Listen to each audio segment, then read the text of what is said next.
Малиот принц, Антоан де Сент-Екзипери. На Леон Верт. Ги молам децата да ми простат што оваа книга ја посветувам на возрастни личности. Но, за тоа имам едно сериозно извинение. Таа возрастна личност е мојот најдобар пријател што го имам на светот. Имам и друго извинение. Таа возрастна личност може да разбере се, па дури и книга за деца. Имам и едно трето извинение. Таа возрастна личност живее во Франција, каде што има глад и студ. Таа вистина има потреба од утеха. И ако сите овие извиненија не се достатни, тогаш оваа книга сакам да му ја посветам на детето што некогаш била оваа возрастна личност. Оти сите возрастни прво биле деца. Но малку од нив се сеќаваат за тоа. И, значи, ја поправувам својата посвета на Леон Верт, кога беше малечко дете. Кога имав 6 години, видов еднаш прекрасна слика во една книга за џунглата што се викаше Жива историја. Сликата представуваше змија боа која што голташе едно мече. Еве ја копијата од цртежот. Во книгата пишуваше: змиите боа го голдаат својот плен цел без да го џвакаат. Потоа тие не може да се помрднат и спијат 6 месеци, колку што трае варењето. Јас тогаш многу размислував за авантурите во џунглата и успеав сам со една боичка да го нашаркам својот прв цртеж. Мојот цртеж број 1. Тој беше ваков. Им го покажав моето ремек дело на возрастните и ги прашав дали им е страф од мојот цртеж. Тие ми одговорија: зошто да ни е страф од една шапка? Но мојот цртеж не представуваше шапка. Тој ја представуваше змијата боја како вари еден слон. Тогаш ја нацртав на трешноста на змијата боа за да можат возрастните да ме разберат. Ним секогаш треба да им се објаснува. Мојот цртеж број 2 беше ваков. Возрастните ме советуваа да ги оставам настрана цртежите за змијата боа, зашто е подобро да се интересирам за географија, за историја, за сметање и за граматика. И така, на возраст од 6 години ја напуштив таа убава кариера на сликар. Бев обесхрабрен од неуспехот на мојот цртеж број 1 и на мојот цртеж број 2. Големите никогаш ништо не разбираат сами, а тоа е толку заморно за децата, зашто постојано мораат да им даваат објасненија. Тогаш морав да изберам некој друг занает и научив да пилотирам. Летав помалку секаде низ светот. И географијата навистина многу ми послужи.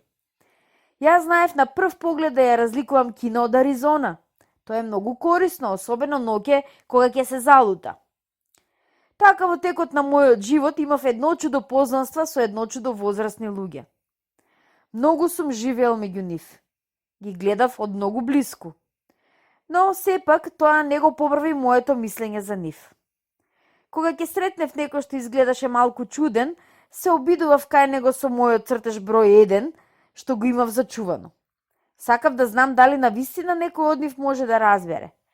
Но тогаш ми одговараа: тоа е шапка. И никогаш не им зборував ни за змиите боа, ни за џунглата, ни за звездите. Се однесував како и тие. Им зборував за бридж, за голф, за политика и за вратоврски. И возрастните беа многу задоволни што запознале еден исто толку умен човек. Живеев така сам, без некого со кого би можел навистина да зборувам. Се до едно паѓање во пустината Сахара пред 6 години. Нешто се скрши во мојот мотор, а бидејќи со мене немав ни механичар, ни помошник, се приготвив сам да се обидам да ја изведам тешката поправка. Тоа за мене беше прашање на живот или смрт. Оти вода за пиење имав одвој за 8 дена. Таа вечер првпат се успав на песокот, 1000 милји оддалечен од секаква населба. Бев многу поосамен од што некој бродоломник на некој брег таму во средината на океанот. И сега, замислете го моето изненадување кога во мугрите ме разбуди едно смешно тенко гласче. Ми велеше: "Те молам, нацртај ми една овца." Нацртај ми една овца. Рипнав како погоден од гром. Добро се ги протрив очите, гледав убаво и видов едно чудно малечко човече кое што сериозно ме наблюдуваше. Еве го неговиот портрет што подоцна успеав најдобро да го направа. Мојов цртеж, се разбира, многу помалку одушевува од моделот, но тоа не е по моја вина. Бев обесхрабрен во сликарската кариера од возрастните уште во 6-та година и не научив ништо да цртам, освен змиите боа. Ја гледав оваа појава со овреголени очи од чудење. Не заборавете дека се наоѓав 1000 милји од секаква населба, а моето малечко човече не ми изгледаше ни залутано, ни мртво од умора, ни мртво од глад, ни мртво од жет, ниту пак мртво од страв. По ништо не прилегаше на дете загубено во пустина на 1000 милји од секакво населено место. Кога на крајот на краиштата успеав да разберам, му реков: "Ама, што бараш ти овде?" Но тоа ми одговори сосем полека и сосем сериозно: "Те молам, нацртај ми една овца." Кога е мистеријата толку голема, не смее да не се послуша. Колку и да ми изгледаше сето тоа чудно, на 1000 милји далеко од секаква населба и во смртна опасност, сепак извадив од джебот парче хартија и една писалка. Но тогаш се сетив дека учев само географија, историја, сметање и граматика и му реков на џуџето, малку подналутено, дека не знам да цртам. Човечето ми одговори: "Тоа не пречи ништо, само нацртај ми една овца." Но, бидејќи никогаш не сум цртал овца, направив за него еден од оние два цртежа за кои единствено бев способен. Му го нацртав оној на змијата боја како ја вари храната. И бев чудоведен кога го чув моето малечко џуде да ми вели: Не, јас не сакам слон во боа. Боата е многу опасна, а слонот е многу голем. Кај мене е се малечко. Сакам овца, нацртај ми овца." Тогаш нацртав. Малечкото гледаше многу внимателно и рече: "Не, таа е многу болна. Нацртај ми друга." Нацртав. Моето пријателче се насмевна толку кротко и со таква добродушност. "Па гледаш, тоа не е овца, тоа е овен, има рогови." Уште еднаш го преправив мојот цртеж. Но и тој беше отфрлен како и претходните. "Таа е многу стара, јас сакам овца што ќе живее долго време." Тогаш, од нетрпение, оти брзав да ја почнам поправката на мојот мотор, го нашркав овој цртеж.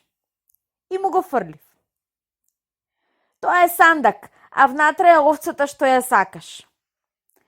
И да видите, многу се изненадев кога видов дека се разведри лицето на мојот млад критичар. "Токму тоа го сакав. Што мислиш, дали ќе и треба многу трева на овцата?" "Зошто?" "Оди, кај мене се е многу малечко." "Сигурно не ќе и треба многу, ти дадов сосема малечка овца." Тој ја накриви главичката кон цртежот. "Не е толку малечка, но погледни, таа се успа." Ете, така се запознав со малиот принц. Многу време ми требаше за да разберам од каде доаѓа. Малиот принц ми поставуваше толку многу прашања, а се правеше како да не ги слуша воопшто моите. И само зборовите, случајно изречени во разговорот, малку по малку се ми открија. Така, кога првпат го забележа мојот авион, не можам тука да нацртам авионот и тој црташе многу тежок за мене, ме праша: "Што е ова?" "Тоа не е нешто, тоа лета, тоа е авион, мојот авион." И се гордев што му кажав дека јас летам. Тогаш тој извика: "Што? И ти си паднал од небото?" "Да," му реков скромно. "Ах, што смешно!" И малиот принц почна толку сладко да се смее, што дури ме налути. Јас сакам моите незгоди да се сваќаат сериозно. Потоа тој додаде: "Значи така, Ти исто доаѓаш од небото. А од која планета си ти? Забележав дека тајната на неговото доаѓање почна да се расветлува и веднаш го прашав. Ти, значи, доаѓаш од некоја планета? Но тој не ми одговори. Полека ја нишкаше главата гледајќи го мојот авион. Со ова не си можел да дојдеш од многу далеко. И тој попадна во некакво мечтање што траеше подолго време. Потоа ја извади од джеп мојата овца и се задлабочи во посматрање на своето богатство. Замислете колку ме возбуди оваа полудоверба за другите планети. Настојував да разберам нешто повеќе за тоа. Од каде доаѓаш, малечок? Каде е кај тебе? Каде сакаш да ја однесеш мојата овца? Но тој се замисли и по извесна пауза ми одговори. Многу е добро што ми го даде сандакот, оти тој ќе служи како кукичка.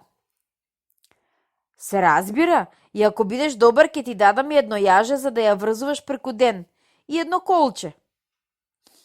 Изгледа дека малиот принц се зачуди од мојот предлог. Да ја врзувам? Каква смешна идеја! Но ако не ја врзеш, таа ќе појде некаде и ќе загине. И мојот пријател пак се насмеа. Ама каде сакаш да оди? Каде и да е, право пред себе. Тогаш малиот принц сериозно ми забележа. Нема ништо од тоа, кај мене се е толку малечко. И ми се чини, малку натажено рече. Ако се оди право пред себе, не може да се стигне многу далеку. Така, научив уште една многу важна работа. Дека неговата родна планета е одвој поголема од една куќа. Тоа не можеше многу да ме зачуди.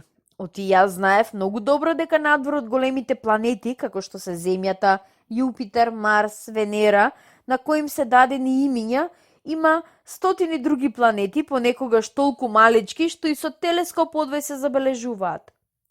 Кога некој астроном ќе открие некоја таква планета и дава име со број. Ја вика, например, астероид 3251. Јас имам сериозни причини да верувам дека планетата од каде што дошол малиот принц е астероидот B612. Тој астероид е забележан само еднаш преку телескоп во 1909 година од еден турски астроном. Тогаш тој поднесе многу голем реферат за своето откритие на еден интернационален конгрес на астрономите. Но никој не сакаше да му верува, поради неговата облека. Возрастните личности секогаш се такви. За среќа, за репутацијата на астероидот B612, еден турски големец му нареди на својот народ под цена на смрт и живот да носи европска облека. Кога астрономот го поднесе својот реферат, во 1920 година беше облечен во многу елегантна облека. И овој пат сите го прифатија неговото мислење. Тоа што ви го раскажав овие детали за астероидот и што ви ги доверев дури неговиот број е само заради возрастните. Тие сакаат бројки. Кога им зборувате за некој нов пријател, никогаш нема да ве прашаат за она што е важно. Тие никогаш нема да ви речат каков е звукот на неговиот глас и кои се игрите што ги сака најмногу, дали собира пеперутки. Тие ќе ве прашаат колку години има, колкумина браќа има, колку е тежок, како заработува татко му. И само тогаш мислат дека го познаваат. Ако им речете на возрастните, видов една убава куќа со розови тули, со гераниуми на прозорците и со гулапчиња на покривот, тие нема да успеат да ја замислат таквата куќа. Треба да им се рече, видов една куќа од 100.000 франка. Тогаш тие ќе извикаат, леле колку убава куќа. Така, ако им речете, доказ дека малиот принц постоеше е тоа што беше тој многу убав, што се смееше и што сакаше една овца. Кога се сака една овца, тоа значи дека се постои. Тие ќе ги кренат рамениците и ќе ве сметаат за дете. Но ако им речете, планетата од каде што доаѓаше тој астероидот B612, тогаш ќе бидат убедени во тоа и ќе ве остават на мира со нивните прашања. Тие се такви. И не треба за тоа да им се лутиме. Децата треба да бидат многу попусливи спрема возрастните.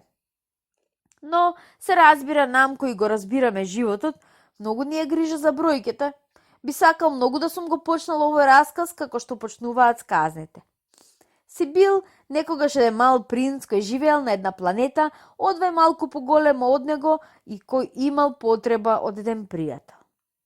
На тие што го разбираат животот, тоа ќе им изгледа многу повистинито. Оти јас не сакам мојава книга да се чита површно. Чувствувам колку тага кога ги раскажувам овие спомени. Има веќе 6 години откако мојот пријател замина со својата овца. И ако овде се обидувам да го опишам, тоа го правам само за да не го заборавам. Многу е тажно да се заборави еден пријател. Таков пријател нема секој. И јас би можел да станам како и возрастните што се интересираат само за бројки. И за да не станам таков, купив една кутија со боички. Сега, во овие години, цртањето е многу тешко за мене.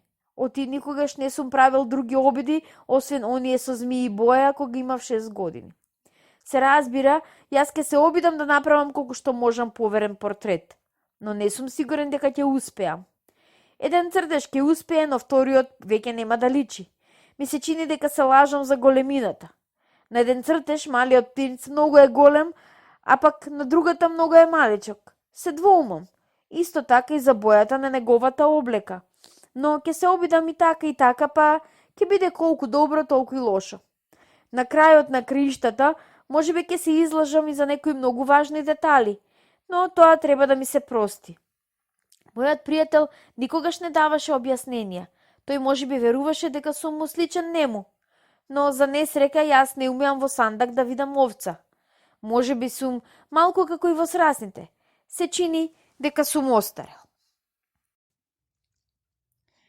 Секој ден дознавав по нешто за неговата планета. За тргувањето, за патувањето. Тоа доаѓаше сосем полека. Така, третиот ден се запознав со случајот на баобабите. Баобабите се джиновски високи дрва, високи до 20 метра, дебели до 9 метра. Даваат освежителни плодови, расте во топлите краишта.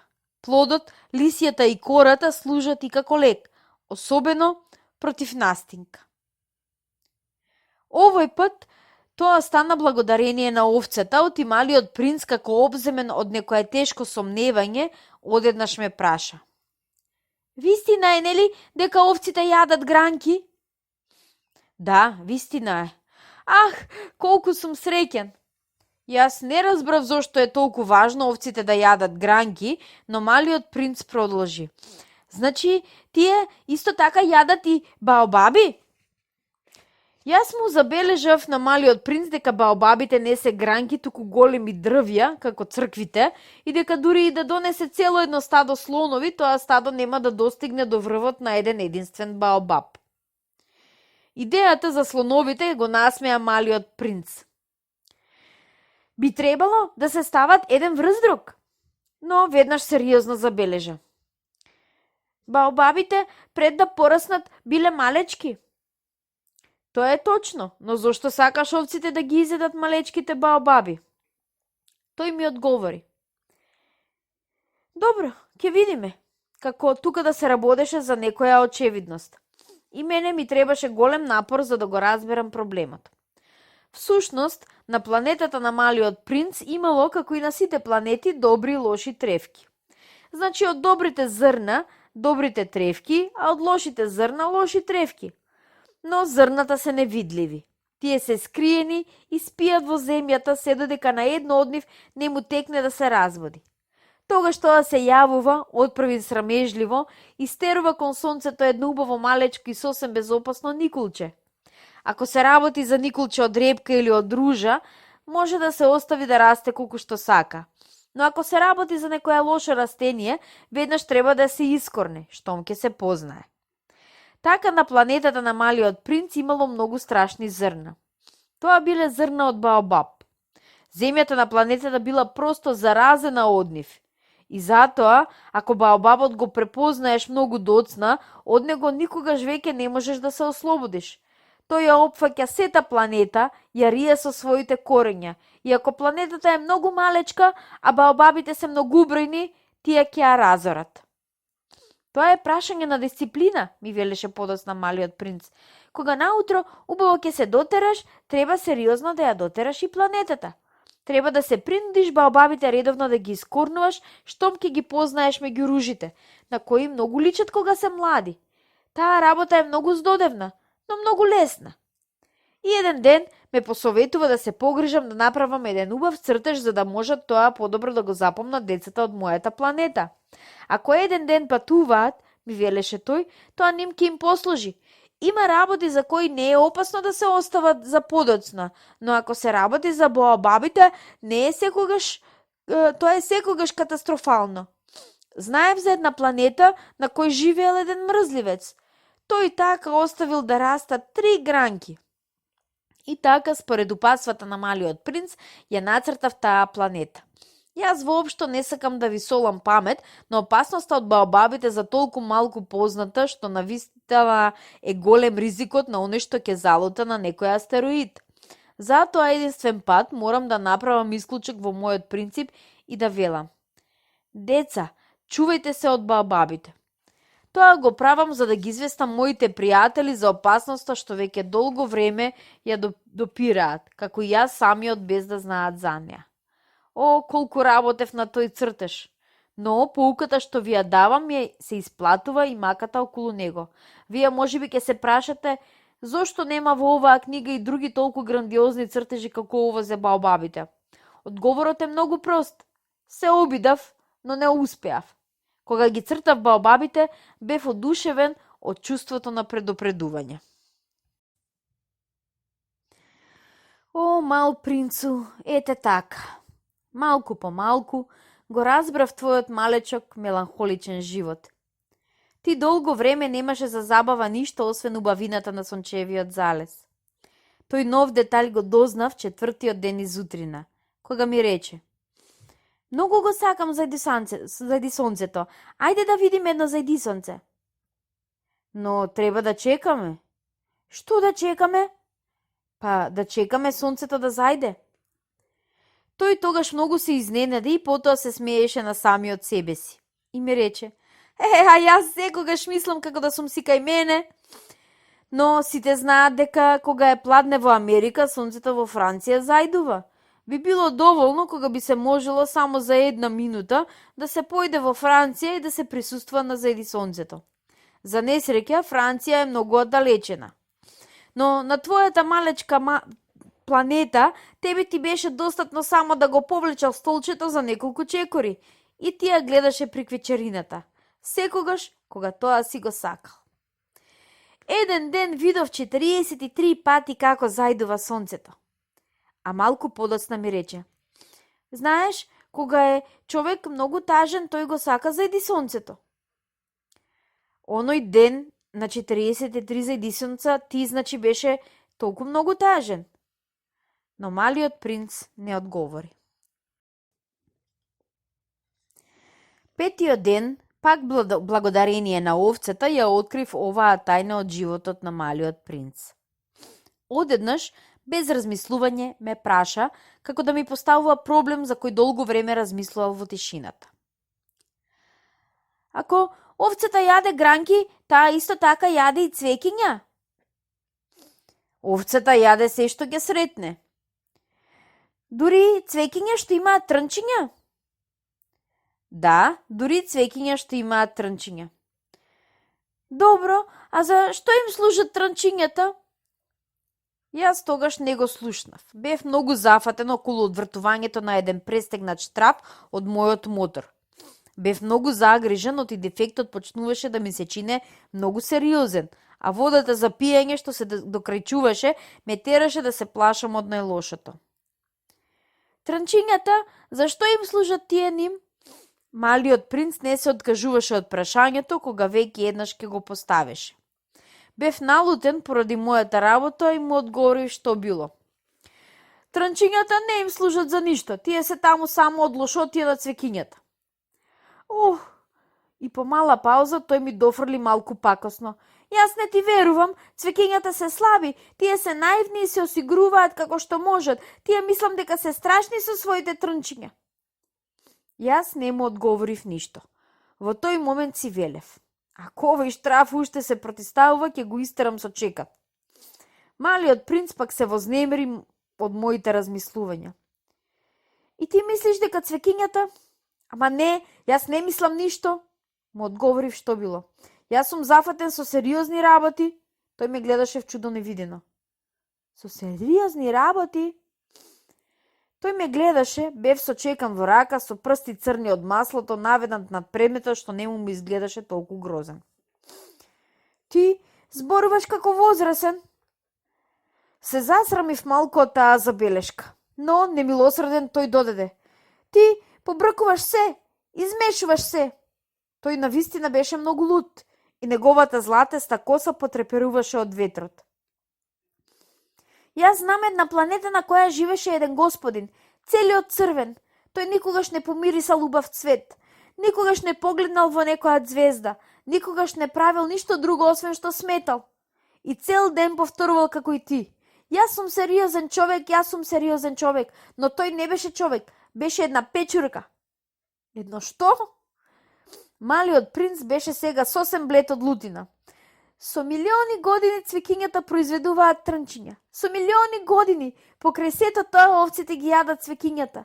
И не било сериозно да се бара причината зошто тие толку се мачат да ги прават своите трнчиња што не им служат за ништо. И не била важна војната помеѓу овците и цвекињата. И сето тоа не било посериозно и поважно од сметањето на црвениот господин. Ако јас познавав единствен цвет во светот што не постои никаде освен на мојата планета и ако една овчичка го уништи одненадеж едно утро без да знае што прави, сето тоа за тебе не е важно. Тој поцрвене, потем продолжи. Ако некој сака цвеќе што постои само во еден примерок меѓу милиони и милиони звезди, за него е доволно да ги гледат звездите па да биде среќен. Тој ќе си рече, моето цвеќе е таму некаде. Но ако овцата го изеде цветот, тогаш одненадеж за него сите звезди ќе бидат угаснати и сето тоа не било важно. Тој ништо веќе не можеше да проговори. Почна невоздржливо да липа. Ноќта беше веќе падната. Јас ги оставив моите алати. Погјаволите чеканот работата, жетта и смртта. Имаше една звезда, на една планета, на мојата, на земјата, еден мал принц што требаше да се утеши. Го зедов в раце, го лулав. Му велев. Цвеќето што го сакаш не е во опасност. Јас ќе нацртам на овцата мрежа на муцката и ќе ти нацртам еден заштитен покрив за твоето цвеќе. И јас не знае веќе што да му речам. Се чувствував многу несмасен. Не знаев како да го достигнам, од каде да му се приближам. Толку се чудни и таинствени солзите. Потем научив и повеќе за тоа цвеќе. Имало некогаш на планетата на малиот принц многу прости цвеќиња украсени само со еден ред петелки и кои воопшто не заземале место и никому не пречеле. Тие се појавувале во тревата изутрина, а потем навечер овенувале. Но ова цвеќе еден ден никнало од едно зрно донесено кој знае од каде, а малиот принц го надгледувал одблизу гранчето што не личело на другите. Тоа можело да биде некој нов вид баобаб. Но гранчето набрзо престанало да расте и почнало да го подготвува цвеќето. Малиот принц, кој присуствувал на израснувањето на еден огромен пупулец, многу добро пречувствувал дека од тука ќе излезе нешто чудесно. Но цвеќето засолнето со својата зелена соба никако не ги завршувало подготовките за својата убавило. Тоа внимателно ги избирало боите, се облекувало полека и ги уредувало една по една своите петелки. Тоа не сакало да излезе истуткано како булките, не сакало да излезе инаку освен во полниот блесок на својата убавина. О, да, тоа било многу кокетно. Значи неговата чудесна облика се подготвувала со денови. И потоа, еве го едно утро, се покажало точно во моментот на сончевото раѓање. И тоа, што работело толку внимателно прозевајки се рекло. Одвај се разбудувам, ве молам, простете ми, Уште не сум се исчешлало. Малиот принц не можел да го возражи своето восхитување. Колку си убаво! Не е ли? Љубезно му одговорило цвеќето. И јас се родив заедно со сонцето. Малиот принц веднаш забележал дека цвеќето не е многу скромно, но тоа толку не го возбудувало. Мислам дека е време за појадок, рекло тоа. Дали ќе бидеш толку добар да се погрижиш и за мене? И малиот принц, целиот вџашен, веднаш нашол една кантичка за вадење и го послужил цвеќето со свежа вода. Но тоа просто го измачувало со својата помалку плашлива горделивост. Еден ден, например, зборувајќи за своите трнчиња, му рекло на малиот принц: Тие можат да дојдат, тигрите, со своите канџи. Нема тигри на мојава планета, забележав малиот принц. А меѓу другото, тигрите не јадат трева. Јас не сум трева, љубозно му одговорило цвеќето. Извини. Јас воопшто не се плашам од тигрите, но ужас ме фаќа од ветровите. Дали ти случајно немаш некој параван? Ги мрази ветровите, тоа не е многу големо за една планета, помислил малиот принц. Ова цвеќе е многу комплицирано. Навечер ќе ме ставиш ли под стакленот звоно? Многу студи кај вас. Лошо е уредено тука. Таму од кај што доаѓам. Но тоа веднаш замолкнало. Оти знаело дека дошло во вид на зрно и не можело ништо да знае за другите светови. Посрамено од тоа што дозволила да биде изненадено во подготвувањето на толку наивна лага, тоа се закашлало 2-3 пати за да го вџаши малиот принц. А параван? Јас ке побарам, но ти ке ми раскажуваш?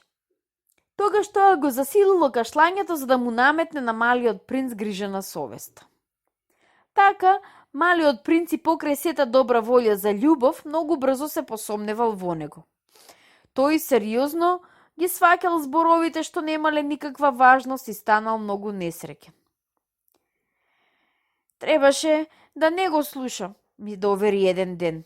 Цвеќињата никогаш не треба да се слушаат, тие треба само да се гледаат и да се мирисаат. Моето цвеќе ја намирисуваше мојата планета, но јас не знаев како да уживам во тоа. А работата околу трнчињата што толку ми издодеваше, всушност требаше да ме развеселува. Тој ми го довери и уште ова. Тогаш јас ништо не умеев да разберам. Требаше да судам за него по делата, а не по зборовите. Тоа ме намирисуваше и ме освежуваше. Не требаше никогаш да избегам од него. Требаше да ја насетам неговата нежност за оние малечки итрини.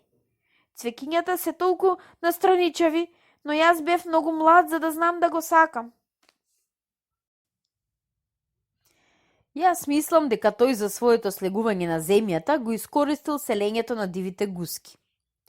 Утрината на тргнување ја суредил својата планета. Грижливо ги исчистил активните вулкани. Имал 2 активни вулкана и тие биле многу згодни за подготвување на појадок. Тој имал исто така и еден згаснат вулкан, но како што велеше тој, никогаш не се знае.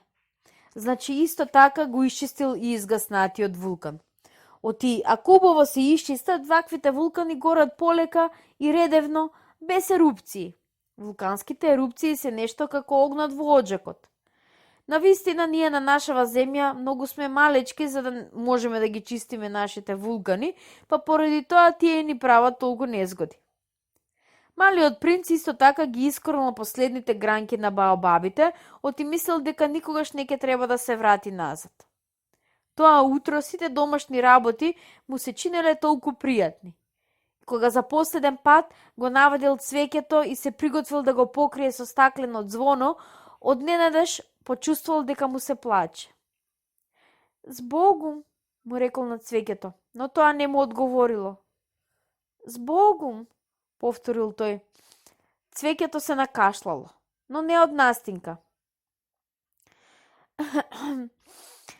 Бев глупаво, му рекол на крајот. Те молам да ми простиш. Потруди се да бидеш среќен. Малиот принц бил изненаден од отсуството на прекорување. Стоел целиот џашен со стакленото звоно в рака. Не можел да ја разбере оваа спокојна љубезност. Па да, те сакам, му рекло цвеќето. По моја вина ти не можеше да знаеш за тоа. Но тоа воопшто не е важно. Ти исто така беше будалче. Потруди се да бидеш среќен. Остави го на мирот звоното. Повеќе не ми е потребно. А ветрот? Не сум јас до толку настинато за да свежиот воздух на ноќта ми користи. Јас сум цвеќе. А животните? Треба еднаш и јас да поднесам 2 или 3 гасеници ако сакам да се запознаам со пеперутките. Се чини дека е тоа многу убаво. А што се однесува до големите животни, не се плашам воопшто. Јас ги имам мои веканџи. И цвеќето наивно ги покажало своите 4 трнчиња. Потем додало. Не одложувај така, тоа е толку непријатно.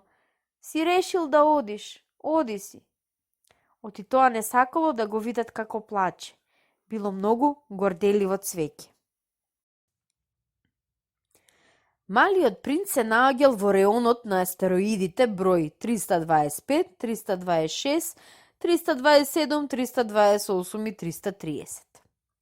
Така, значи тој почнал, посетувајќи ги астероидите, да бара работа за да научи нешто. Првата планета ја населувал еден крал.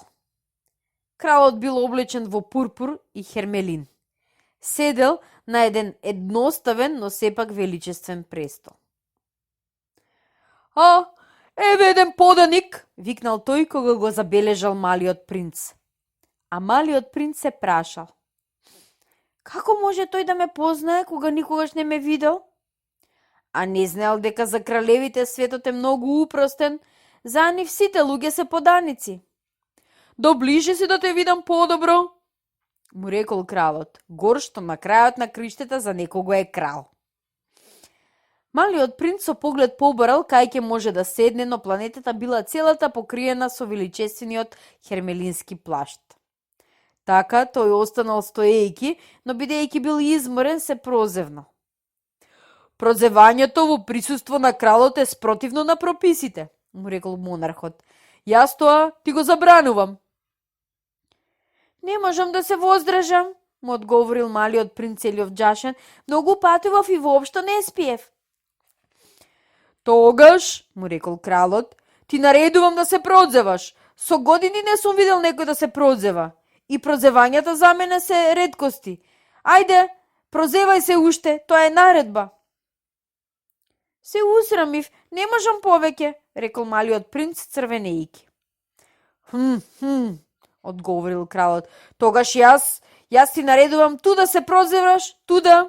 Тој мрморел нешто и изгледал како навредан. Оти кралот многу држал до тоа да му се почитува авторитетот. Тој не ги трпел непослушните. Бил апсолутен монарх, но бидејќи бил многу добар, тој давал умни наредби. Ако јас наредам, рекол тој, ако јас му наредам на некој генерал да се претвори во морска птица, и ако генералот не ме послуша, тоа не ќе биде грешка на генералот. Тоа ќе биде моја грешка. Можам ли да седнам? Срамежливо се вознемирил малиот принц. Јас ти наредувам да седнеш, му одговорил кралот и величествено го прибрал едниот крај од својот хермелински плашт. Но малиот принц се чудел, планетата била толку малечка. На што можел тој да владее? Господару, му рекол тој, ве молам, дозволете ми да ве прашам. Јас ти наредувам да ме прашаш, побрзал да му рече кралот. Господару, над што владеете вие? Над се, одговорил кралот со крајно спокојство. Над се? Кралот со едно едве забележливо движење покажал својата планета, другите планети и звездите. Над сето тоа? Го прашал малиот принц. Над сето тоа, одговорил кралот. Оти тој не само што бил апсолутен монарх, туку исто така бил универзален монарх. И звездите ве слушаат? Се разбира, му одговорил кралот. Тие веднаш ке послушаат. Јас не поднесувам недисциплина. Таквата моќ го восхитила малиот принц. Кога би ја имал тој таа моќ би можел да присуствува не на 44, туку на 72, па дори и на 100, па и на 200 зајдисонца на ден, без да го поместува столчето.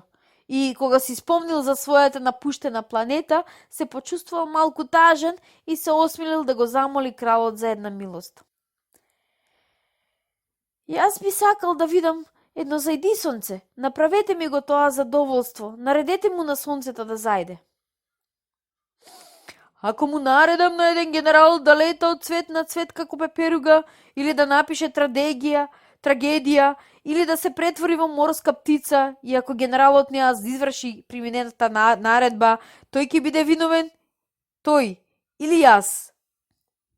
Вие, решително рекол малиот принц. Точно, затоа од секого треба да се бара она што тој може да го даде, повторил кралот. Пред се, авторитетот се засновува на разумот. Ако му наредиш ти на твојот народ да се фрли в море, тој ќе крене бунт. Јас имам право да барам послушност, оти моите наредби се умни. А моето зајдисонце, го предупредил малиот принц, кој никогаш не го заборавал прашањето што еднаш го поставил. Твоето зајдисонце ти ќе го имаш, лично јас ќе го побарам, но ќе мораш да почекаш да дојдат благопријатни услови. Кога ќе биде тоа? Се интересирал малиот принц. Одговорил кралот, откако погледнал во еден дебел календар. Тоа ќе биде тоа ќе биде вечерва околу 7:40. И ти ќе видиш како мене ме слушаат. Малиот принц се прозевнал. Го жалел своето невидено зајдисонце. А потем, нему веќе му било помалку издодевно. Јас веќе нема што да правам тука, му рекол тој на кралот. Сакам да отпатувам. Не оди, му рекол кралот, кој бил толку горделив што има еден поданик. Не оди, ќе те поставам за министер. Министер на што? На правдата. Но нема на кого да му судам. Не се знае, му рекол кралот. Јас уште не направив обујкалка околу моето кралство. Многу сум стар, а овде нема место за кочија, а пак одењето многу ме заморува. О, ама јас веќе видов, му рекол малиот принц, кој се наведнал за да фрли уште еден поглед на онаа страната од планетата. Никого нема долу, не? Тогаш ти на самиот себе ќе си судиш, му одговорил кралот. Тоа е најтешко. Многу е потешко да си судиш сам себе си отколку на другите. Ако успееш правилно да си судиш сам себе си, тогаш ти си вистински мудрец.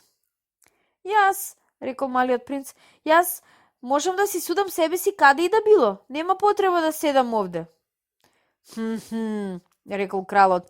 Јас мислам дека на мојата планета има некаде еден стар старец. Го слушам ноќе. Ти ќе можеш да му судиш на стариот старец. Од време на време ќе го осудуваш на смрт. Така, неговиот живот ќе го помилуваш секој пат, за да го поштедиме од тие само еден. Јас, одговорил малиот принц, не сакам да осудувам на смрт и мислам дека ќе си одам. Не, рекол кралот, но малиот принц, откако се приготвил, не сакал веќе да го измачува стариот монарх. Ако вашето величество сака да биде послушано без приговор, тоа може да ми даде една умна наредба. Може да ми нареди, например, да си одам од тука за една минута. Ми се чини дека условите за тоа се благопријатни. Малиот принц почекал малку, но бидејќи кралот ништо не одговорил, здивнал и тргнал. Те поставувам за амбасадор, побрзал да му викне кралот. Тој имал многу важен изглед. Возрастните се многу чудни, си рекол малиот принц во себе си, продолжувајќи го патот. Втората планета ја населувал еден надуенко. Еве ја посетата на еден обожавател, викнал оддалеку вообразениот, штом го забележал малиот принц. Оти, за вообразените другите луѓе се обожаватели. Добар ден, рекол малиот принц. Ви имате многу смешна шапка. Таа е за да те поздравувам, му одговорил вообразениот. Да поздравувам кога ми аплаудираат, но за несреќа овде никогаш никој не минува. О, така ли? Рекол малиот принц, но ништо не разбрал. Плесни со раците, го посоветувал тогаш вообразениот. Малиот принц заплескал, а вообразениот скромно го поздравил кревајќи ја шапката. Ова е поинтересно да што посетата кај кралот, си помислил малиот принц, и пак почнал да плеска со раците, а вообразениот пак почнал да поздравува кревајќи ја шапката. По 5 минути вежбање, малиот принц веќе се изморил од еднообразноста на играта. А што треба да се прави за да ти падне шапката? Го прашал тој. Но вообразениот не го слушал. Вообразените никош не слушаат ништо освен пофалби. Дали ти навистина многу ме обожаваш? Го прашал тој малиот принц. Што значи тоа обожаваш? Да обожаваш значи да признаеш дека јас сум најубав, најдобро облечен, најбогат и најумен човек на планетава. Но ти си сам на твојава планета. Направи ми го тоа за да освобожавај ме. Те обожавам, рекол малиот принц, кревајќи ги рамениците, но зошто би можело тоа да те интересира? И малиот принц избегал. Возрастните навистина се чудни, просто си рекол тој во себе си, продолжувајќи го патот.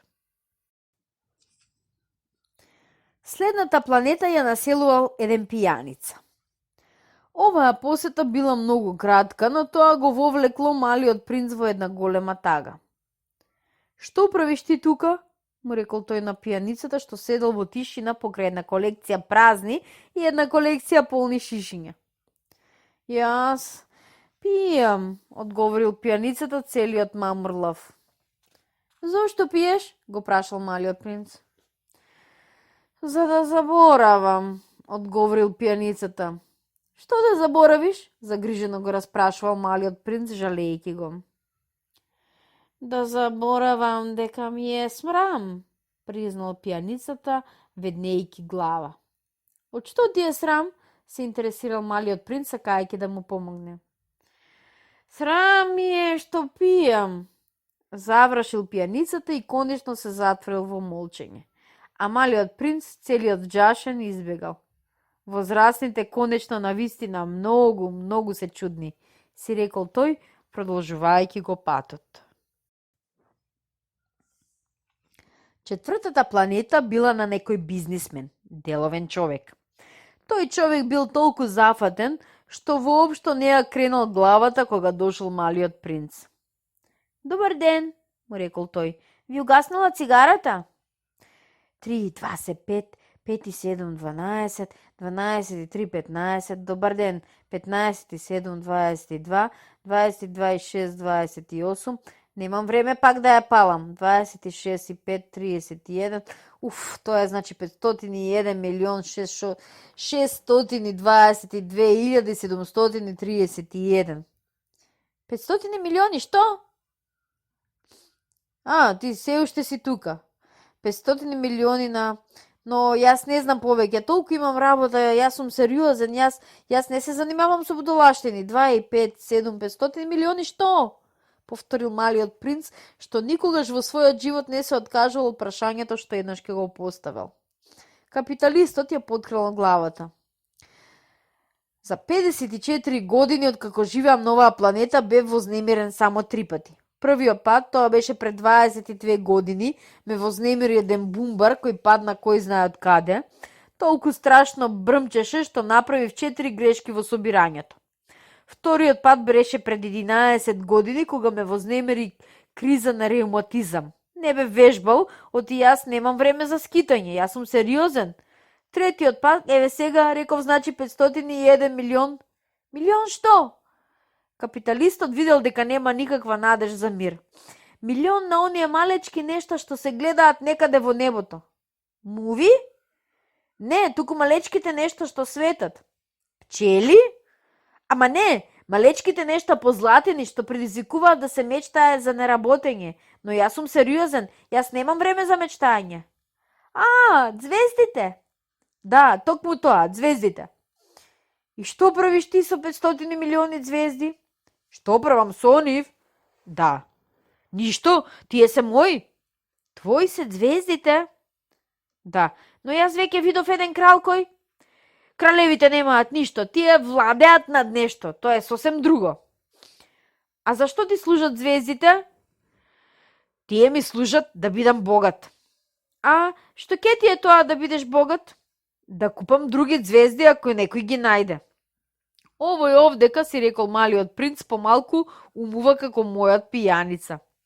И пак му поставил прашања. Како може да се имаат звездите? Чии се тие? Мразоволно викнал бизнисменот. Не знам, на никого.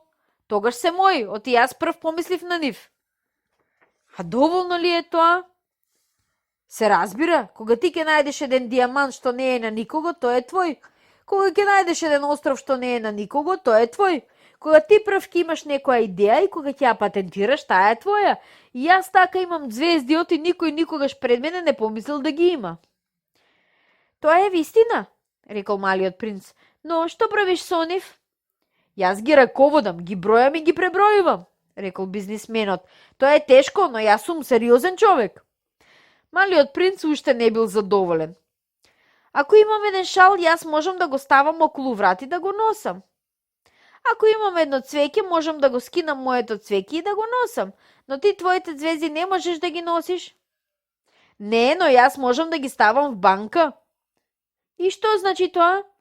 Тоа значи дека јас ќе го запишам бројот на моите звезди на едно ливче и потоа го заклучувам ливчето во долап. И тоа е се? Тоа е доволно. Забавно е тоа, си помислил малиот принц, и мошне поетично, но не е сериозно. Малиот принц за сериозните работи имаше поинакви сваќања од сваќањата на возрастните. Јас, уште додал малиот принц, јас имам едно цвеќе што го поливам секој ден.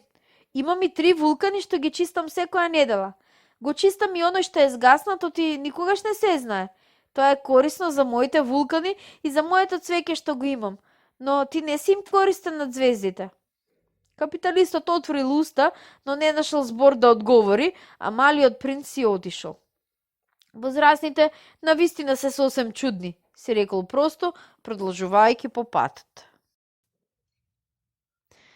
Петата планета била многу интересна. Таа била помала од сите. Имало место токму само за еден фенер и за еден човек што го палел фенерот. Малиот принц не успеал да објасни зашто може да служат никаде во небото на една планета без населба, еден фенер и еден човек што го пали фенерот. Меѓутоа си рекол, можеби тој човек е многу чуден, но сепак тоа е помалку чуден од кралот, од вообразениот, од бизнисменот и од пијаницата. Неговата работа барем има некаква смисла. Кога тој ќе го запали фенерот, тоа е како да се раѓа една звезда повеќе или едно цвеќе. А кога тој ќе го угасне фенерот, тоа е како да се успиваат цвеќето и звездата. Тоа е многу убава работа и тоа е навистина корисно, оти е убаво. Откако ја заобиколил планетата, учтиво го поздрави палигасначот на федерот. Добар ден, зошто сега го угасна федерот? Тоа му е должност, му одговорил палигасначот. Добар ден. Што е тоа должност? Тоа е да го гаснам мојот фенер. Добро вечер. И тој пак го запал. Но зошто пак сега го запали? Тоа ми е должност, одговорил палигасначот. Не разбирам, рекол малиот принц.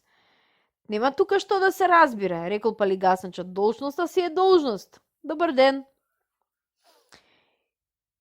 И тој пак го угаснал фенерот. Потоа го избршал челото со едно карирано црвено шамиче. Мојот занајат овде е страшен. Некогаш тоа беше подносливо, гаснев наутро и запалував навечер. Остатокот од денот го имав за одмор, а остатокот од ноќта за спиење. А од тогаш должноста ви се смени? Должноста не се смени, рекол палигасначот. Тука и лежи целиот заплет. Планетата од година на година се побрагу и побрагу се врти, а должноста не се измени. И сега, прашал малиот принц, и сега, откако се завртува на една минута, јас немам веќе ни секунда за одмор. Палам и гаснам еднаш во минута. Па тоа е смешно, деновите кај тебе траат една минута? Тоа воопшто не е смешно, рекол палигасначот. Еве веќе е 1 месец од како јас и ти зборуваме. 1 месец? Да, 30 минути е исто што и 30 дена. Добро вечер, и тој пак го запалил својот фенер. Малиот принц го погледнал тој палигаснач на фенер што е бил толку верен на својата должност. Тој си спомнил на своите зајдисонца што некогаш одил сам да ги бара поместувајќи го столчето. Сакал да му помогне на својот пријател.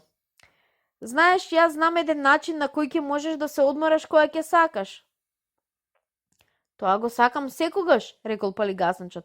Оти истовремено може да и се биде и верен на работата и мрзлив. Малиот принц продолжил. Твојата планета е толку маличка што можеш да ја обиколиш со 3 чекори. Така ти треба само полека да чекориш за да бидеш секогаш на сонце. Кога ќе сакаш да се одмориш, ќе чекориш, а денот ќе трае толку колку што ќе сакаш ти. Не бидува голема работа од тоа, рекол палигасначот. Оти она што најмногу го сакам во животот, тоа е да спијам. Немаме среќа, рекол малиот принц. Немаме среќа, рекол палигасначот. Добар ден, и тој го изгаснал својот фенер. Овој овдека, си рекол малиот принц, продолжувајќи по патот, овој овдека би го мразеле оние другите, кралот вообразениот, пијаницата и бизнисменот. Меѓутоа, тој е единствениот што не ми се чини смешен. Може би затоа што тој се занимава со друга работа, а не само со себе си. Потем малиот принц тажно здивнал и уште си рекол.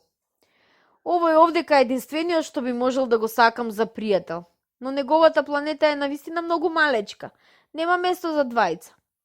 А она што малиот принц не смееше да го признае е тоа што навистина ја жалеше таа благословена планета, заради незините 1440 зајдисонца во 24 часа. Шестата планета била 10 пати поголема планета. На неа живеел еден стар господин што пишувал огромни книги. Гледај, еве еден пронаоѓач, извикал тој кога го забележал малиот принц. Малиот принц седнал на столот и здивнал малку, оти веќе имал пропатувано толку многу. Од каде доаѓаш? Го прашал стариот господин. Каква е таа голема книга? Му рекол малиот принц. Што правите вие овдека? Јас сум географ, одговорил стариот господин. Што е тоа географ? Тоа е научник што знае каде се наоѓаат морињата, реките, градовите, планините и пустините. Тоа е многу интересно, рекол малиот принц. На крајот од краиштата тоа е висински занает. И тој фрлил еден поглед наоколу по планетата на географот. Досега никогаш не видел толку величествена планета. Ама е убава вашава планета, има ли на неа океани? Јас тоа не можам да го знам, рекол географот. Малиот принц бил разочаран. А планини? Јас тоа не можам да го знам. А градови? А реки? А пустини? Па ни тоа не можам да го знам, одговорил географот. Но, вие сте географ? Тоа е точно, рекол географот, но јас не сум пронаоѓач. Мене само пронаоѓачи ми недостигаат. Географот не оди да ги брои градовите, реките, планините, морињата, океаните и пустините. Географот е многу важна личност и тој не може да скита. Тој не го напушта својот кабинет. Тој тука ги прима пронаоѓачите, ги прашува и ги забележува нивните спомени. И ако спомените на еден од нив му се сторат интересни, тој ќе нареди да се спроведе анкета за моралот на пронаоѓачот. Зошто тоа? Оти пронаоѓачот што лаже би можел да предизвика катастрофа во книгите на географијата. Истото би се случило и ако пронаоѓачот многу пие. Зошто? Прашал малиот принц. Оти пијаниците се гледаат двојно. Тогаш географот би забележал 2 планини, таму каде што има само една единствена. Јас познавам еден, рекол малиот принц, кој би бил лош пронаоѓач. Тоа е можно. Така, кога моралот на пронаоѓачот ќе се покаже добар, се прави анкета за неговото откритие. Се оди да се види? Не, тоа е многу комплицирано, но се бара од пронаоѓачот да поднесе докази. Ако се работи, на пример, за пронаоѓање на голема планета, од него се бара да донесе големи камења. Географот одненаш се возбудил. Но ти доаѓаш од многу далеку, ти си пронаѓаш, ќе ми опишеш твојата планета? Географот, откако го отворил својот голем регистар, го наострил моливот. Забележувањата на пронаоѓачите прво се забележуваат со молив, а потем се чека пронаоѓачот да поднесе докази, за да може се да се запише и со мастило. Значи, прашал географот. О, кај мене, рекол малиот принц, не е многу интересно, се е сосем малечко. Имам 3 вулкани, 2 активни и 1 изгаснат. Но никогаш не се знае. Никогаш не се знае, потврдил географот. Имам исто така и едно цвеќе. Ние цвекињата не ги забележуваме, рекол географот. Зошто? Па тоа е најубаво. Затоа што цвекињата се привремени. Што значи тоа привремени? Географиите, рекол географот, се поскапоцени од сите други книги. Тие никогаш не излегуваат од мода. Многу е ретко една планина да си го промени местото. Многу ретко се случува еден океан да се испразни. Ние пишуваме за вечни нешта. Но изгаснатите вулкани може да се разбудат, го прекинал малиот принц. Што значи тоа привремени? Sejedno je дали вулканите изгаснати или разбудени. Оти нам на другите не се случуваат слични работи. Она што е важно за нас, тоа е планината. Таа никогаш не се менува. Што значи привремено? Повторил малиот принц, кој никогаш во својот живот не се откажувал од своите прашања што еднаш ке ги поставил. Тоа значи оној на кој што му предстои скорешно исчезнување. На моето цвеќе, значи му предстои скорешно исчезнување? Без друго. Моето цвеќе е привремено, си рекол малиот принц. Има само 4 трнчиња за одбрана од светот, а јас го оставив дома сосем само. Така, малиот принц првпат се вознемрил од тага, но сепак прибрал храброст. Што ми советувате да посетам? Прашал тој. Планетата Земја, му одговорил географот. Таа е на глас дека, но малиот принц побегнал, мислејќи на своето цвеќе. Следната планета, значи, била Земјата. Земјата не е некоја каква годе планета. Се смета дека има 111 кралеви, не заборавајќи ги се разбира и црничките кралеви. 7.000 географи, 900.000 бизнисмени, 7,5 милиони пијаници, 311 милиони вообразени, односно околу 2 милиарди возрастни личности. За да имате представа за големината на Земјата, ќе ви кажам дека пред пронаоѓањето на електриката, вкупно на сите 6 континенти постоела вистинска армија од 462.511 палачи на фенери. Гледано малку оддалеку, тоа на вистина прави малку величествен впечаток. Движењата на таа армија се подредени како на оние од оперскиот балет.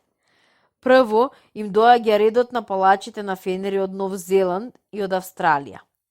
Откако ќе ги запалат своите лампиони, тие одат на спиење. Тогаш во играта влегуваат палачите на фенери од Кина и од Сибир.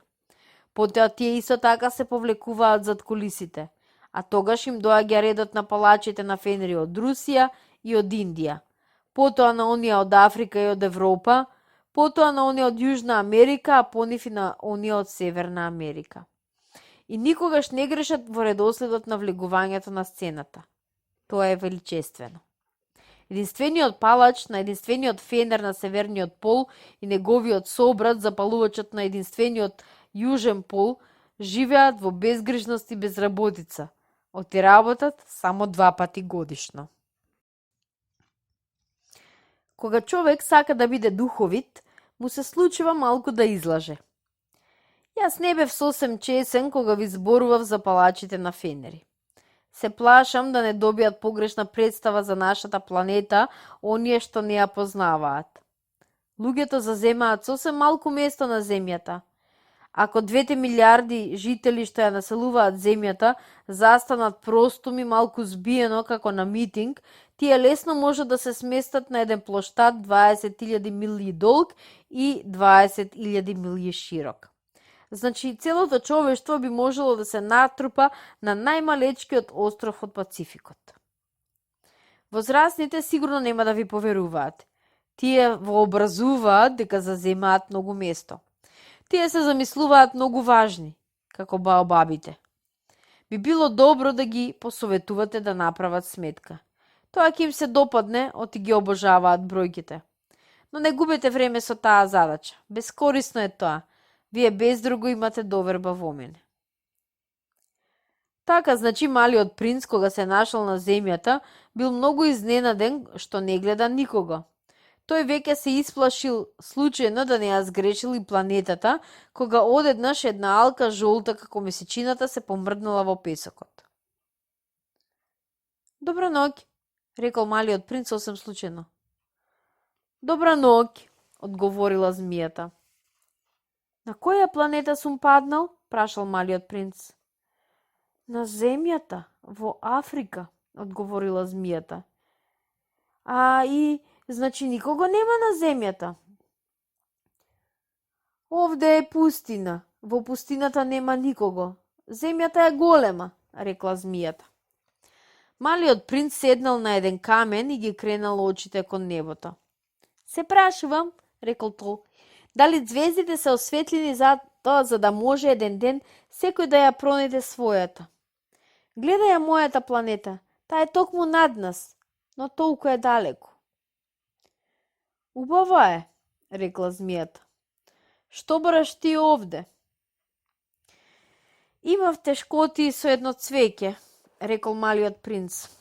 Аха, рекла змијата. Тие замолчале. Каде се луѓето? Пак прашал малиот принц. Човек се чувствува малку осамен во пустина. Човекот е исто толку осамен и меѓу луѓето, одговорила змијата. Малиот принц ја гледал долго време. Ти си многу смешно животно, и рекол тој на крајот. Тенка си како прст. Но јас сум посилна од прстот на еден крал, рекла змијата. Малиот принц се насмеонал. Не си ти многу силна, ти немаш дури ни нозе, не можеш да патуваш. Јас можам да те однесам многу подалеку одошто некој брод, рекла змијата. И таа се обвиткала како златна бразлетна околу ногата на малиот принц. Оној што јас ке го допрам, го враќам во земјата од која излегол, му рекла уште таа. Но ти си друго, ти доаѓаш од звездите. Малиот принц ништо не одговорил. Јас тебе те жалам, оти си толку слабичок на оваа почва од гранит. Јас можам да ти помогнам еден ден, ако многу жалиш по твојата планета. Јас можам... О, многу добро те разбрав, рекол малиот принц, но зошто постојано ми зборуваш со загадки? Јас сите ги разрешувам, одговорила змијата. И тие замолчале. Малиот принц се прошетал низ пустината и сретнал само едно цвеќе. Едно цвеќе со 3 петелки. Едно никакво цвеќе. Добар ден, рекол малиот принц. Добар ден, рекло цвеќето. Каде се луѓето? Учтиво прашал малиот принц. Цвеќето видело како еден ден поминал еден караван.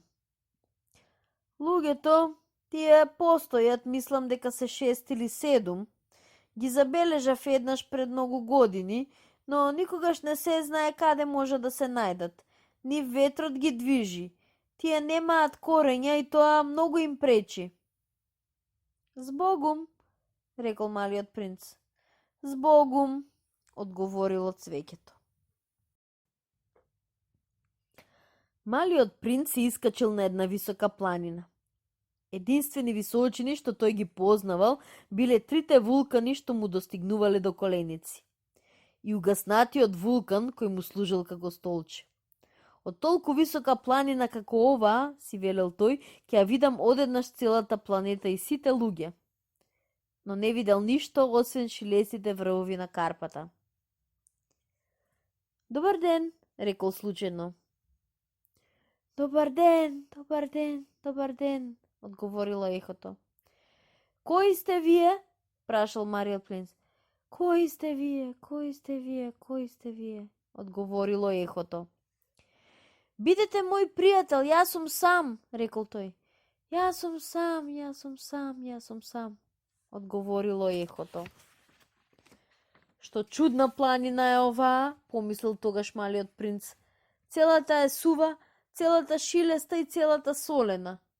Луѓето немаат фантазија, тие само повторуваат што ќе им се рече.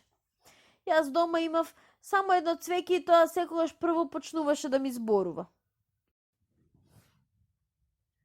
По долго скитање низ песок, карпи и снегови, малиот принц на крајот на краиштата нашол еден пат, а сите патишта водат кон луѓето. Добар ден, рекол тој. Тоа била една расцутена бавча со ружи.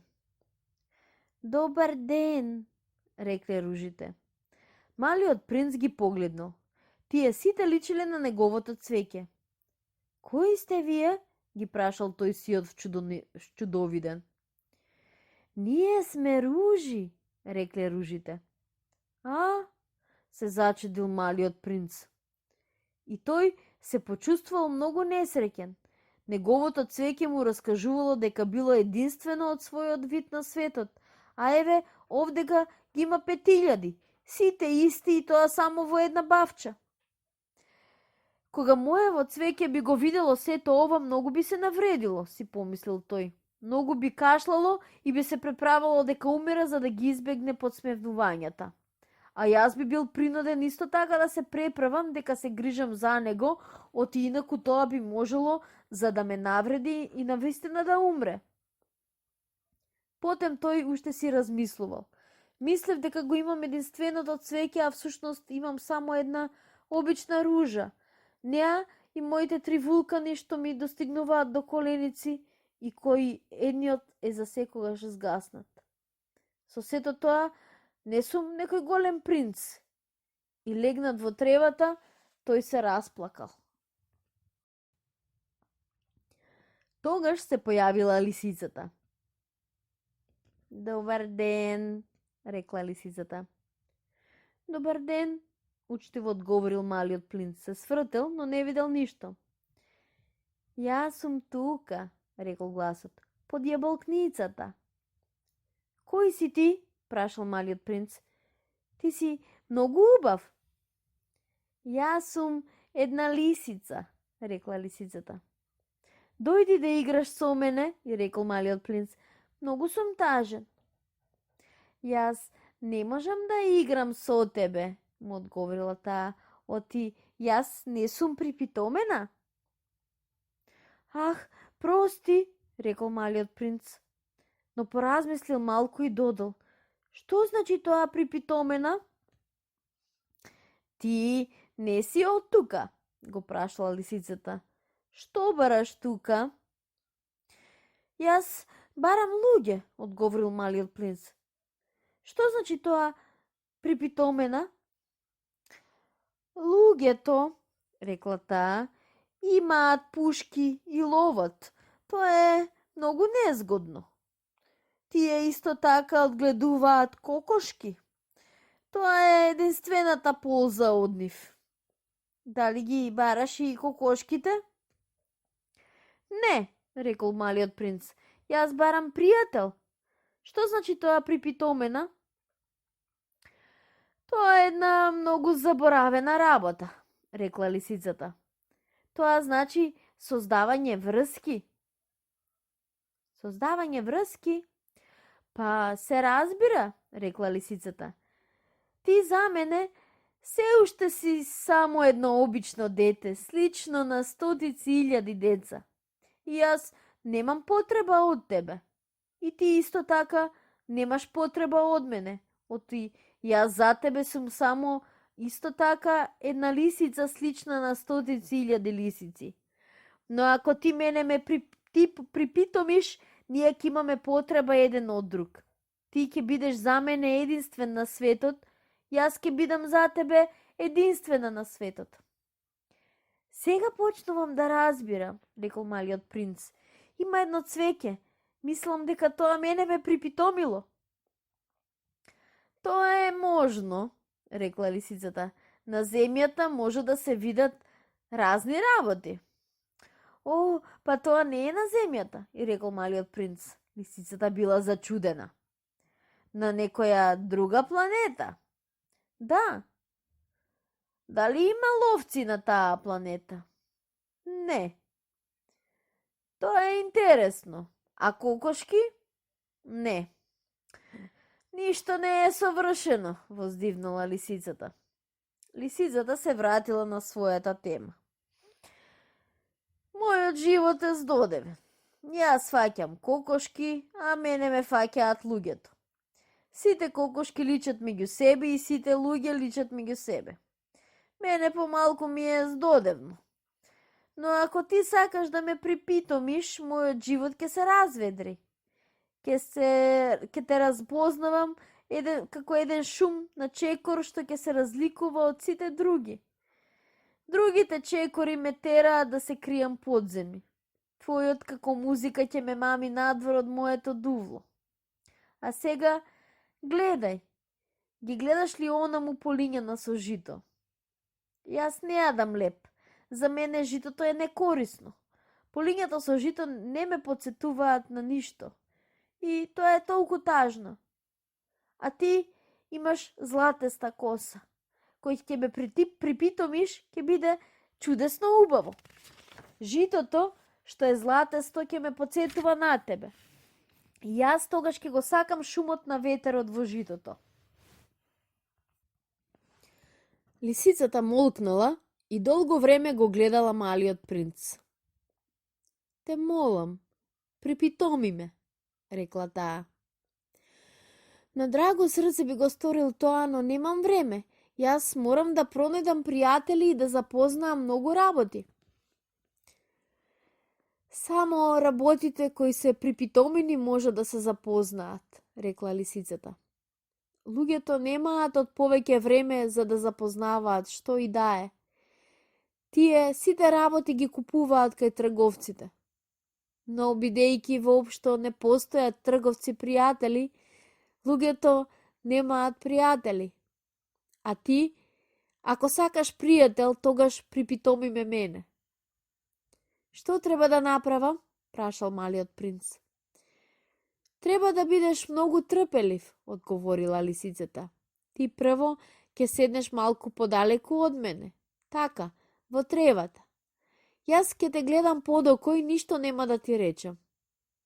Зборувањето е извор на недоразбирање. Но ти секој ден ќе можеш да седнуваш се поблиску. Утредента малиот принц дошол пак. Ке беше подобро ако дојдеше во истото време, рекла лисицата. Ако доаѓаш, например, во 4 часот попладне, јас уште од 3 часот ќе почнам да бидам срекна. И колку повеќе време ќе изминува, јас ќе се чувствував се посрекна. Во 4 часот веќе ќе се возбудувам и ќе се вознемирувам, ќе откриам цената на среќата. А ако доаѓаш, во кое било време никогаш нема да знам кога да се радувам. Обичаите се потребни. Што е тоа обичаите? Прашал малиот принц. Тоа е исто така една работа на која се заборавило, му одговора лисицата. Тоа е она што се разликува од другите денови. Тоа е кога еден ден е поинаков од другите. Така, например, моите ловци имаат еден обичај. Во четврток тие играат в село со девојките. Тој ден е, значи, чудесен. Јас тогаш одам да шетам дури до лозијата. А ако ловците танцуваат во кој било ден, тогаш сите денови ќе бидат еднакви, а јас никогаш не ќе имам одмор. Така, малиот принц ја припитомил лисицата. А кога се приближил денот на разделбата, рекла лисицата, јас ќе плачам. Тоа е по твоја вина, ја одговорил малиот принц. Јас не сакав да ти сторам ништо лошо, но ти сакаше да те припитомам. Се разбира, одговорила лисицата. Но ти ќе плачеш, и рекол малиот принц. Се разбира, одговорила лисицата. Тогаш ти со тоа не добиваш ништо. Добивам, рекла лисицата, заради бојата на житото што ќе ме потсетува на твојата коса. Потем таа додала. Оди да си ги видиш ружите и ти ќе разбереш дека твојата ружа е единствена на светот. Ти ќе се вратиш да ми речеш збогум, а јас ќе ти подарам една тајна. Тогаш малиот принц отрчал да ги види ружите. Вие воопшто не личите на мојата. Вие уште не сте ништо, им рекол тој. Вас уште никој не ве припитомил, а вие никого не сте припитомиле. Вие сте каква што беше мојата лисица. Таа беше само една обична лисица какви што ги има со 100.000, но јас неа ја направив да биде моја пријателка и таа е сега единствена во светот. Ружите биле многу засрамени. Вие сте многу убави, но вие сте празни, им рекол на крајот малиот принц. За вас не може да се умре. Се разбира, за мојата ружа еден обичен минувеч ќе мисли дека таа личи на вас, но таа е единствена. Таа е поважна од сите вас, затоа што јас неа ја полевав, зашто ја покривав, зашто јас неа ја засолнив со параван, затоа што поради неа ги откорнав сите бурјани, освен 2-3 за пеперутките. Затоа што јас неа ја слушав како се поплакува или како се фали, па дури понекогаш и да молчи. Затоа што е таа моја ружа. И тој се вратил кај лисицата. Збогум, збогум, рекол тој. Збогум, одговорила лисицата. Еве ја и мојата тајна. Многу е едноставна. Само со срцето добро се гледа. Најважното е невидливо за очите. Најважното е невидливо за очите, повторил малиот принц за да не заборави. Луѓето ја заборавија таа вистина, му рекла лисицата, но ти не треба да ја заборавиш.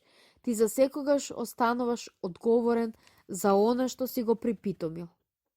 Ти си одговорен за твојата ружа.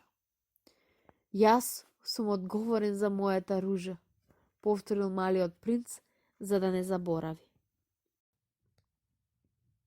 Добар ден, рекол малиот принц. Добар ден, одговорил свртничарот. Што правиш ти овдека? Го прашал малиот принц. Испраќам патници, пакети, со илјадници, одговорил свртничарот. Ги испраќам возовите што ги однесуваат де десно, де лево. И во тој момент еден осветен експрес грамејќи ја затрасал кабината на свртничарот.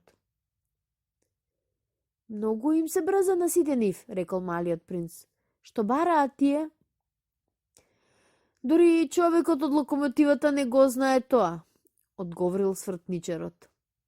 И уште еден експрес загремел во спротивниот правец. Тие веќе се враќаат? Прашал малиот принц.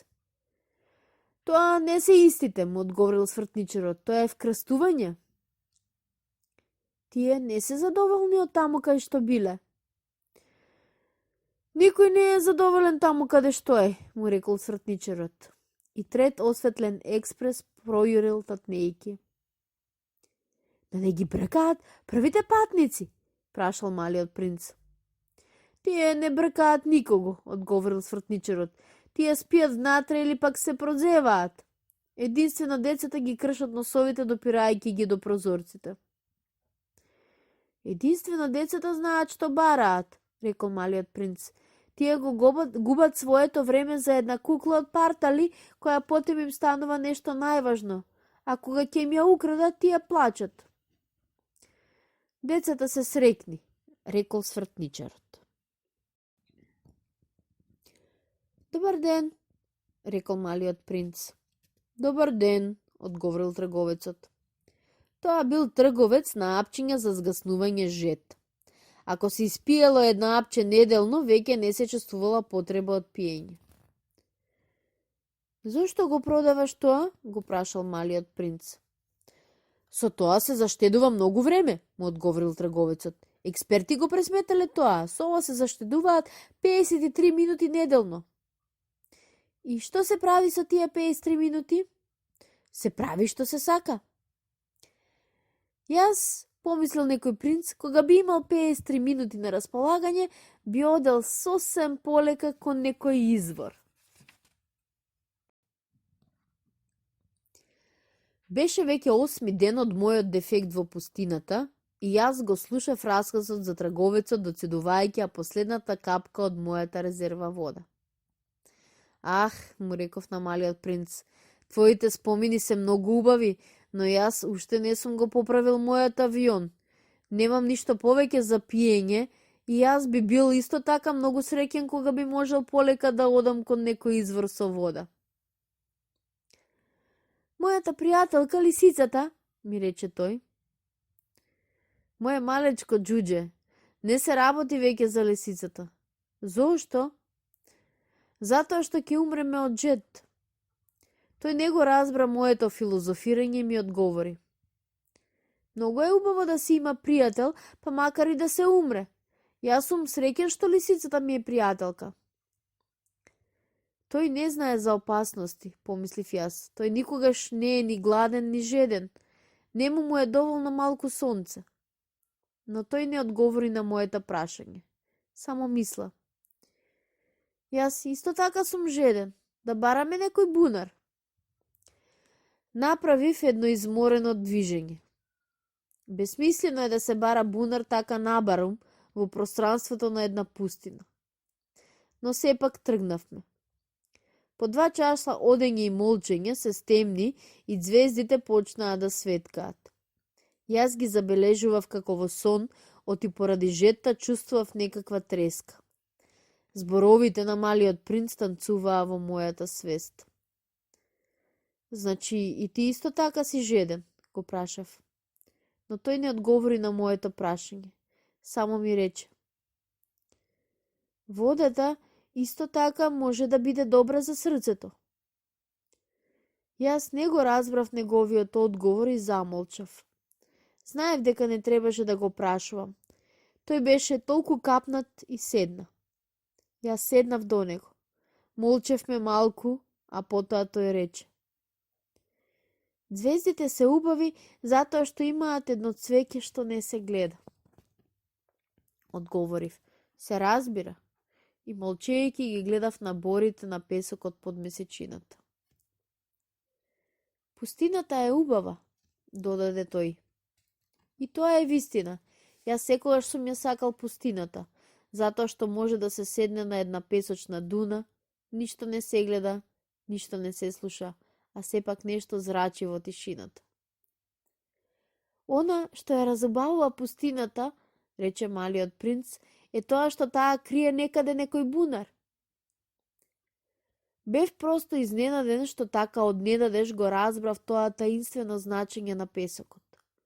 Кога бев малечок, живее во една стара куќа во која според легендата имало скриено богатство. Се разбира дека никој никогаш не можел да го пронајде, па дури и да го бара, но тоа јама ги псуваше целата таа куќа. Мојата куќа криеше една тајна во дното на своето срце.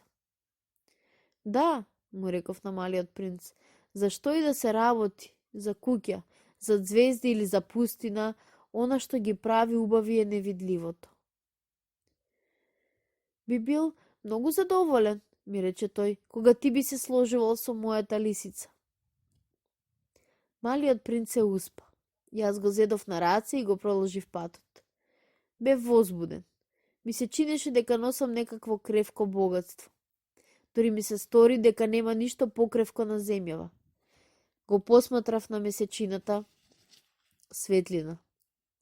Тоа бледо чело, тие затворени очи, тие кичери коса што трепереа на ветрот, и си реков. Ова што го гледаме е само една корупка. Најважното е невидливо. Неговите полуотворени усти се насмевнуваа и уште си реков. Она што најмногу ме возбудува во овој мал успиен принц е неговата верност кон едно цвеќе. Тоа е онаа слика на една ружа што зрачи во него како пламенна ламба дури и кога спие. И јас почувствував дека е уште покревок.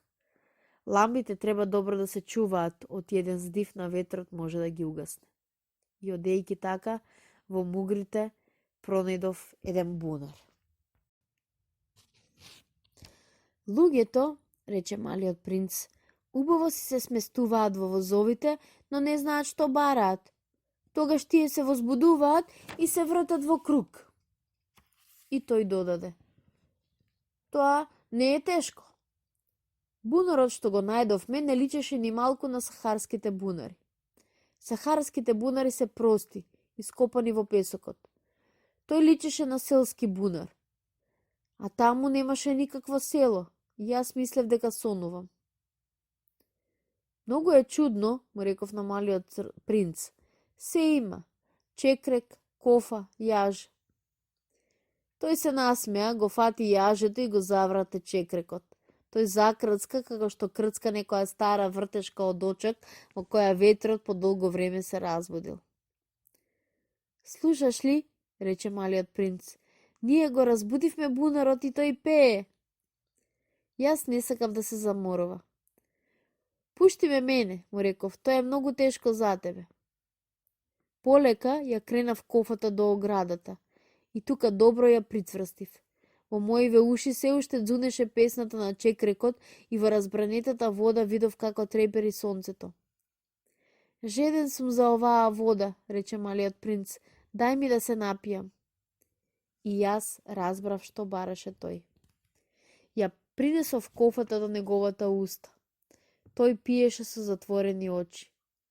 Тоа беше мило, како празничен ден. Таа вода беше нешто сосем поинакво од храната. Таа беше родена од одот под звездите, од песната на чекрекот, од напорот на моите раце. Таа беше добра за срцето како подарок. Кога бев малечок, светлината на новогодишната елка, музиката на полноќната миса, нежноста на насмевката, сето тоа го сочинуваше она зрачење на новогодишниот подарок што го добивав. Луѓето од твојот крај, ми рече малиот принц, одгледуваат 5000 ружи во една градинка и тие таму не може да најдат што бараат. Не го наоѓаат, му одговорив. Но сепак, она што го бараат може да биде најдено во една единствена ружа или во малку вода. Се разбира, му одговорив јас. Малиот принц додаде. Но очите се слепи, треба да се бара со срцето. И јас се напив, дишев лесно. Песокот во мугрите има боја на мед. Бев толку среќен од таа боја на мед. Зошто да бидам несреќен? Треба да го исполниш ветувањето, ми рече тивко малиот принц, кој пак седна до мене.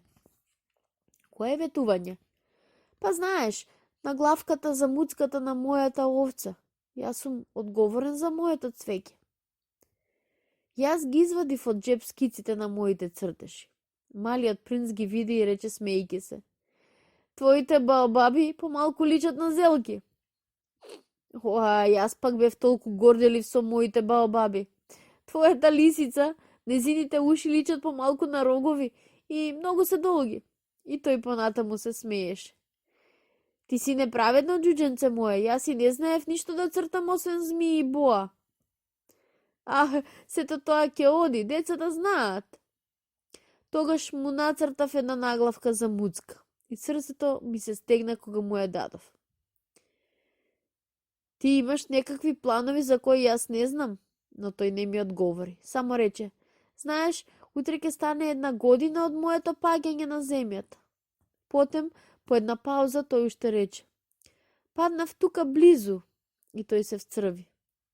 А јас пак, не разбирајќи зошто, повторно почувствував некаква чудна тага, но сепак ми падна на ум едно прашање. Значи, не е случајно што она утро пред 8 дена кога те запознав ти шеташе сосем сам на 1000 мили далеко од секаква населба? Ти значи се враќаше на точката на твоето паѓање? Малиот принц се уште црвенееше. Колебајќи се, јас додадов. Може би заради годишнината? Малиот принц повторно поцрвене. Тој никогаш не одговараше на прашања, но кога човек е поцрвенее, тоа значи да, нели? Ах, му реков, страв ми е, но тој ми одговори. Ти сега мораш да работиш. Треба да се вратиш кај својот авион. Јас ке те чекам овде. Дојди утре вечер. Но јас не се охрабрив. Се сетив на лисицата. Кога ќе дозволиш да те припитомат, тогаш мораш малку да поплачеш. Крај бунарот имаше една урнатина, некаков стар ѕид од камења. Идната вечер, кога се враќав од мојата работа, оддалеку го здогледав малиот принц седнат горе над ѕидот, со носете обесени надолу и го чув како вели. Значи така, ти не се сеќаваш, велеше тој. Тоа не беше токму овдека. Без друго некој друг глас му одговараше, оти по малку време тој пак рече. Да, токму на денешниот ден, но не токму на ова место. Јас продолжив да одам кон ѕидот. Се уште никого не гледав и никого не слушав. А меѓутоа малиот принц зборуваше натаму. Се разбира, ти ќе видиш каде почнува мојата трага во песокот и има само да ме чекаш. Оваа ноќ ќе бидам тука. Бев на 20 метри од ѕидот и се уште не гледав никого. Малиот принц по кратка пауза го рече и ова. Имаш ли добар отров? Сигурен ли си дека нема многу да се мача? Јас застанав, срцето ми се стегна, но се уште ништо не разбирав. Сега оди си, рече тој, сакам да се симнам. Тогаш и јас го спуштив погледот надолу и видов еден поскок. Беше исправен кон малиот принц. Тоа беше една од оние жолти змии што го отепуваат човека за 30 секунди. Барајќи го низ џеб својот револвер, почнав да трчам, но од мојот шум змијата полека се слизна во песокот како блик вода што замира и не брзајќи многу се вовлече во камењата со еден лесен метален шум. Стасав токму навреме да го пречекам враце малото џуџе принц, бледо како снег. Што е ова? Сега и со змии зборуваш? Му го одврзав неговото златно шалче. Му ги наводинав слепоочниците и му дадов да се напие вода. Потев, не смеев ништо веќе да го прашувам. Тој сериозно ме гледаше и ме прегарна. Го чувствував неговото срце како чука, како срце на птичка што умира, кога ќе ја погодат со пушка. Тој ми рече. Мило ми е што си го пронашал она што и недостигаше на твојата машина. Сега ќе можеш да се вратиш дома? Откаде знаеш ти? Јас токму тогаш сакав да му кажам дека нас проти се сепак успеав во работата. Тој ништо не ми одговори, но додаде. Јас исто така денеска ќе се вратам кај мене. Потем тажно. Тоа е многу подалеку, многу потешко. Чувствував многу добро дека се случува нешто чудно. Го стегна во моите раце како некое детенце, но сепак ми се чинеше дека тој вертикално пропаѓа во некаква бездна, без да можам да го задржам. Тој имаше сериозен поглед, загубен некаде во далечината. Јас ја имам твојата овца, а има и кафе за неа, ја имам и на главката за муцката. И тој тажно се насмевна. Чекав долго време. Почувствував дека тој малку по малку се затоплува. Џуџе моје, ти се плашиш? Тој се плашеше, се разбира, но сепак кротко се насмевнуваше. Вечерва ќе се плашам многу повеќе. Повторно почувствував студени трепки од она чувство на непоправливост на работите. И тогаш разбрав дека нема да ја поднесам помислата да не ја слушнам веќе неговата смеа. Таа беше за мене како некаков извор во пустината. Џуџенце моје, сакам уште да ја слушам твојата смеа. Но тој ми рече. Оваа ноќ ќе стане 1 година. Мојата звезда ќе биде точно над местото каде што паднав минатата година. Џуџенце моје, нели тоа е само еден лош сон, тој расказ за змијата и за состанокот и за звездите? Ми рече. Се разбира. Она што е важно не се гледа. Се разбира.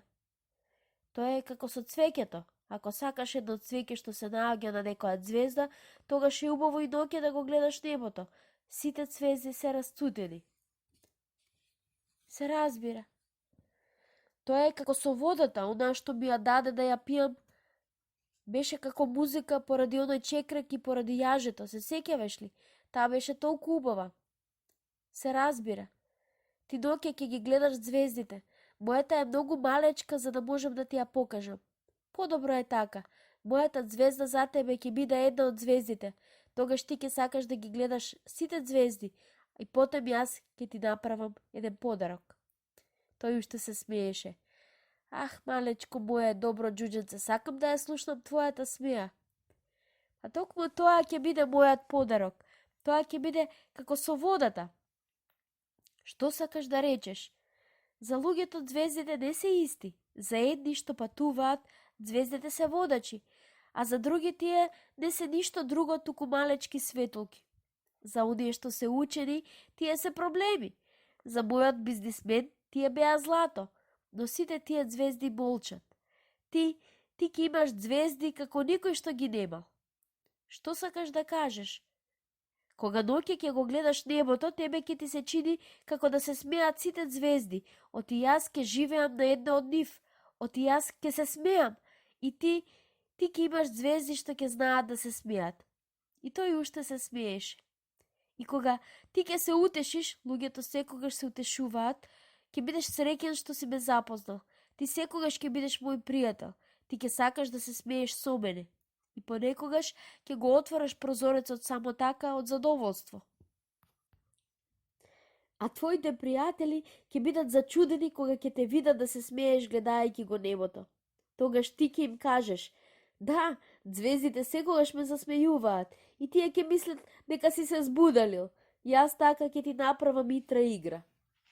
И тој уште се смееше. Тоа ќе биде како да сум ти дал наместо звезди еден куп малечки звончиња што знаат да се смеат. И тој уште се смееше. Потем стана сериозен. Оваа ноќ, знаеш, не доаѓај. Јас нема да те оставам. Јас ќе се преправам дека ми е лошо. Помалку ќе изгледам како предумирање. Така е. Не доаѓај да гледаш, тоа не е тешко. Јас нема да те оставам. Но тој беше загрижен. Јас ти велам така заради змијата, оти таа може да те касне и тебе. Змиите се лоши. Може да те касне и од туку така. Но јас нема да те оставам. А него нешто како да го охрабри. Туку тие немаат отров за повторно касање. Таа ноќ не го сетив кога тргнам. Тој полека се извлекол. Кога успевав да го стигнам, одеше решително и со брз чекор. Само ми рече: ах, ти си тука. И ме фати за рака. Но се уште се мачеше. Си сгрешил. Тебе ќе ти биде тешко. Јас ќе изгледам како мртов, но тоа нема да биде вистина. Јас молчев. Разбираш, зашто тоа е многу далеку. Јас не можам да го однесам дури таму ова свое тело. Тоа е многу тешко. Јас молчев. Но тоа ќе биде како некаква стара напуштена корумка. Старите корумки не се тажни. Јас молчев. Тој малку се обесхрабри, но направи уште еден напор. Тоа ќе биде убаво, знаеш. Јас исто така ќе ги гледам звездите. Тие звезди ќе бидат будари со рагјосани чекреци. Сите звезди ќе ми даваат да пијам. Јас молчев. Тоа ќе биде толку забавно. Ти ќе имаш 500 милиони звончиња, јас ќе имам 500 милиони извори. И тој исто така замолче, оти плачеше. Тоа е тука. Остави ме малку сам да почекорам. И седна, оти му беше страв.